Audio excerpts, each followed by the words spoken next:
Everyone has a favorite Sonic character. If at this point you don't, you're lying.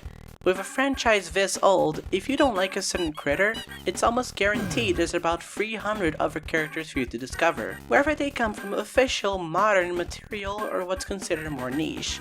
One thing you can say for certain though, is that characters are not treated equally in this franchise.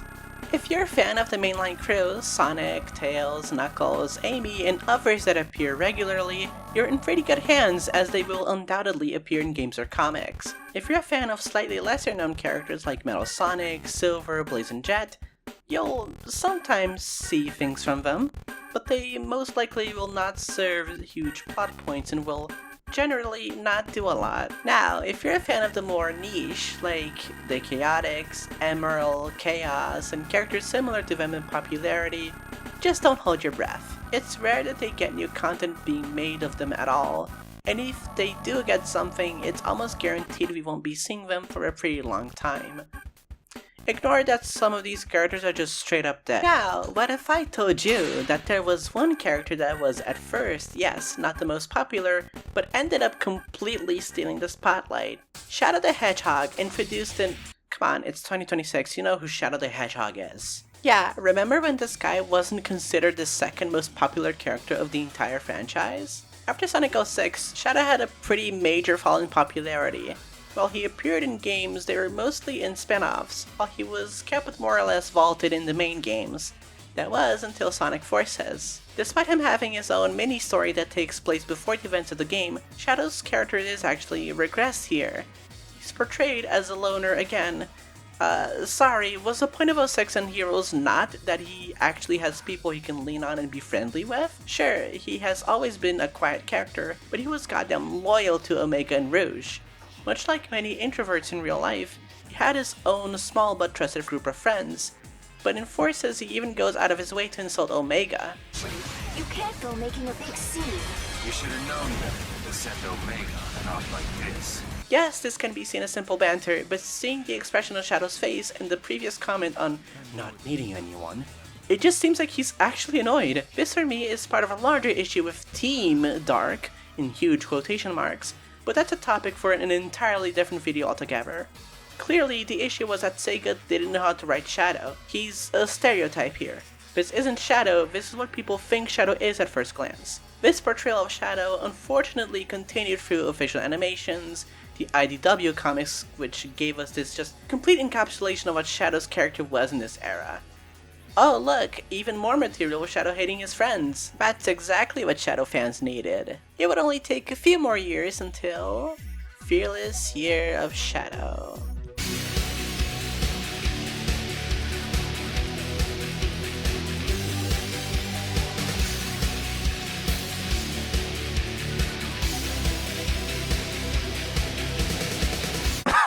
I don't like this year. This was Shadow's return to being the center of attention, his big comeback, and they did not hold back. The two major pieces of content Shadow got were in the form of Shadow Generations and his appearance in the third Sonic movie, which introduced him to the movie continuity, but they were almost excessive with the amount of stuff Shadow got to the point of parody. Getting his own events in the mobile games as well as Sonic Speed Simulator is a given.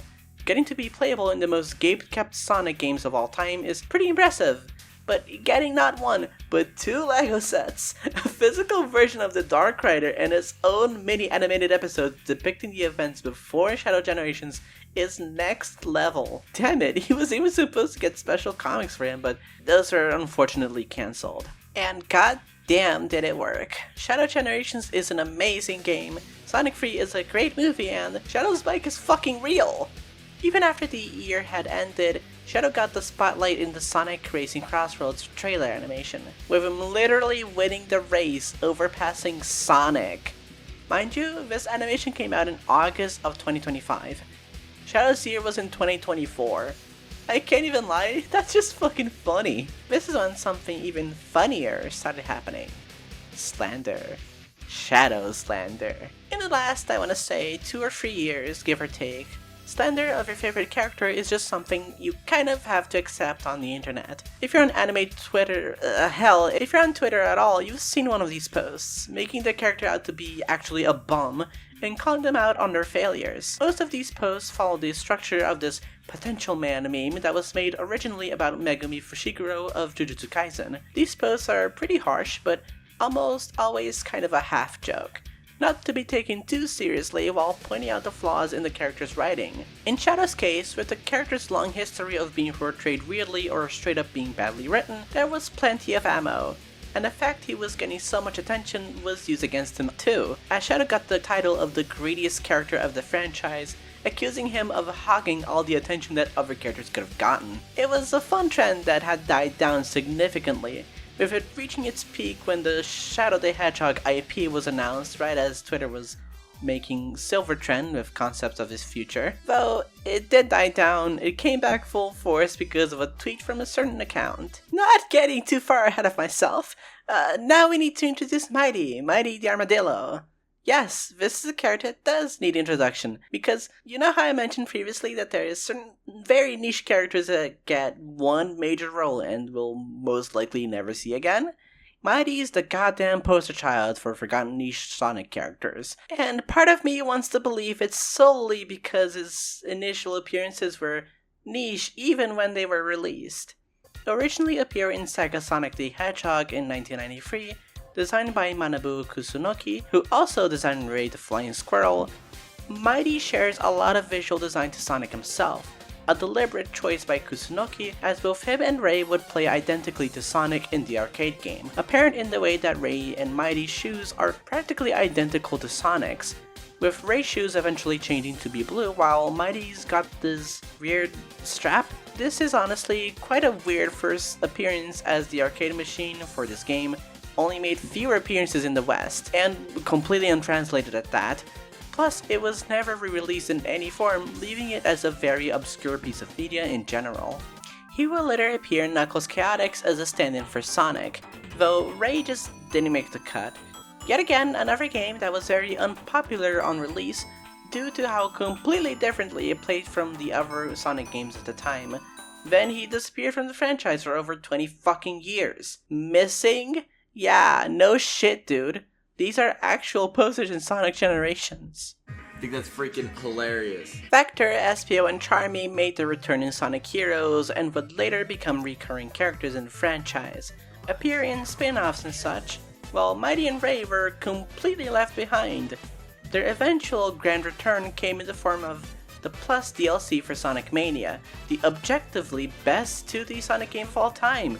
Totally not biased. They enjoyed appearing in new artwork and being featured in Sonic Mania Adventures, eventually appearing in the classic IDW comics, where they received some actual proper characterization. It was great seeing these two again, but you know how it goes already. After this, we got Superstars, which didn't feature either of the characters, but instead introduced Trip, which is, well, it's another character we'll most likely never see again, if I'm being honest, but she's cool. It's been almost 10 years since Mania Plus has released, and 3 years since Mighty was last featured in a comic, so it's safe to say that the guy isn't in line for any content anytime soon, if ever.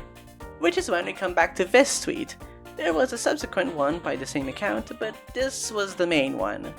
The response was explosive. You'd expect Shadow with his much larger fanbase to win this little Twitter feud, but by God, you'd be completely wrong.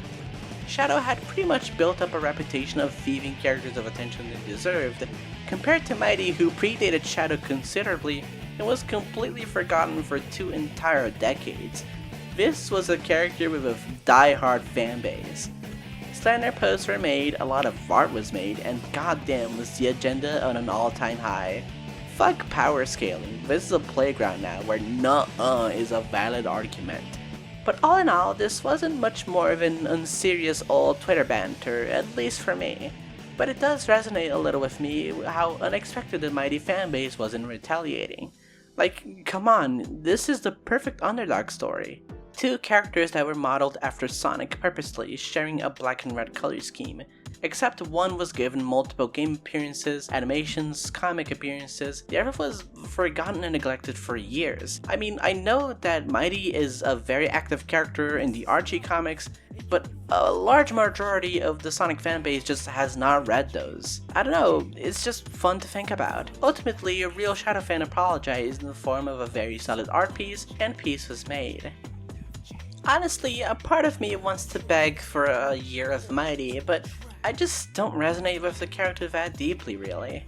Don't get me wrong, he's awesome, and I'd love for him to appear in the modern material instead of being betrayed and locked away in the hyperbolic classic era chamber, but I don't know how much he'd add to the stories. I don't know, maybe you can let me know. Also, how the fuck is Mighty the most pointless Sonic character when Ray is literally right there?